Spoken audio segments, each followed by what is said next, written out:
stream buffers in design and construction guidelines. Stream buffers with size, whatever your case you might want to do, calibrated at the local level in your design and construction guidelines so it covers all construction. And most likely should be tied to USGS classification of streams. Stormwater control, erosion and sediment control in those design and construction guidelines. That's where they belong. The assist order, that's where you put in the stop work order, that's where you put in the reference, applying the fine if necessary. Our friends at ADEM have the enforcement responsibility. They have the requirements right now for that plan that has to come in before land disturbance activities take over, but their teeth are small. Okay? The municipal government wanting to back that up, wanting to move that forward in the design and construction guidelines is right.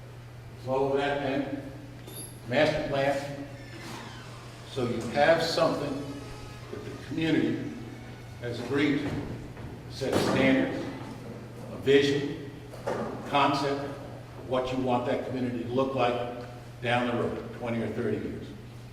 Zoning code, that tool, be it traditional Euclidean zoning, who knows smart code?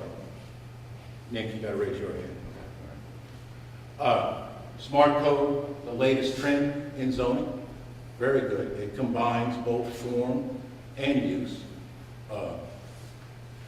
Purists don't even like to talk about use. I just like to talk about the form. And the smart code combines that. It's been drastically improved, enlarged. We have sustainability elements in it. We now even have a module in smart code for gray field redevelopment. It's just, it'll cover your needs if you have the political will and the desire to move in that direction. RPC can help you with that. We're doing several of them around the region right now. We can help you do that. We usually like to recommend that folks start out in a small level, calibrate that, get comfortable with it. Our friends in Jefferson County are a little bit more aggressive. They're going to do the whole unincorporated area. You need that zoning. Subregs, I try to slim them down as much as possible, just to deal with the platting of the land and the plat requirements. And in there refer stormwater, streets, access management, all those things that you have in subregs over to the design and construction guidelines, because they take care of all of it. And then finally, design and construction guidelines, and this is where we're going to have to start dealing with the maintenance issue on drainage easements and stormwater management techniques. We don't do that well now. That's really a concern. Right now, we're writing code and putting in design and construction guidelines, the ability to issue a stop work order, the ability to fine folks for not doing the right thing. Our life would be easier if everybody just did the right thing. Unfortunately, we all know we come up on developers that don't do the right thing from time to time, and that makes it a little bit more cumbersome for the rest of us. Any questions? Yes, sir. On your stormwater, we were talking about turning things back over to homeowners.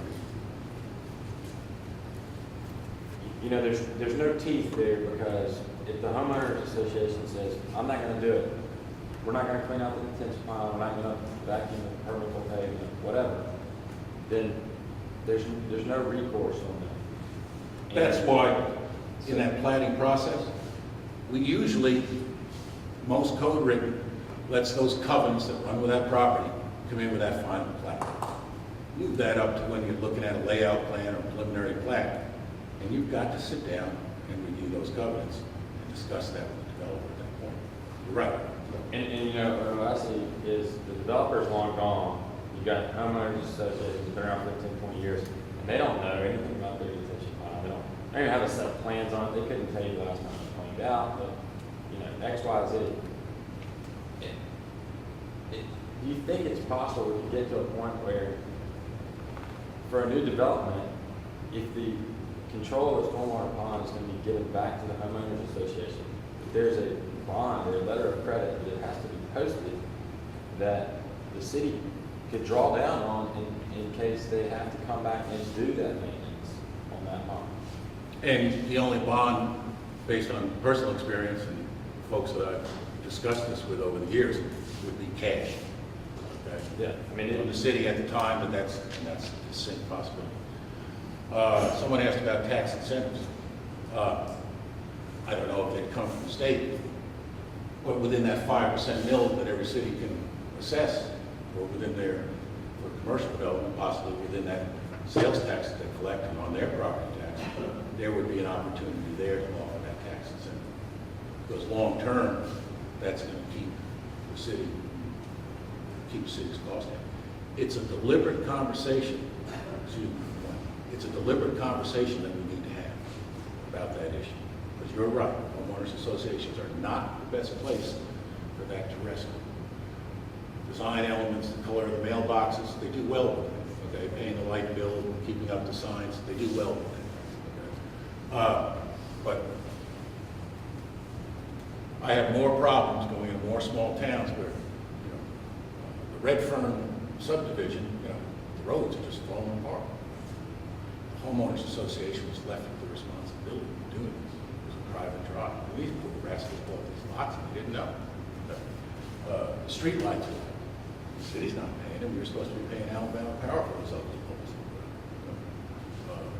poles. And they have no, and I've seen covenants that they've left with HOAs. They're not recorded on the deed. There's no mandatory fee assessment. There's no way to raise the fee. They're useless.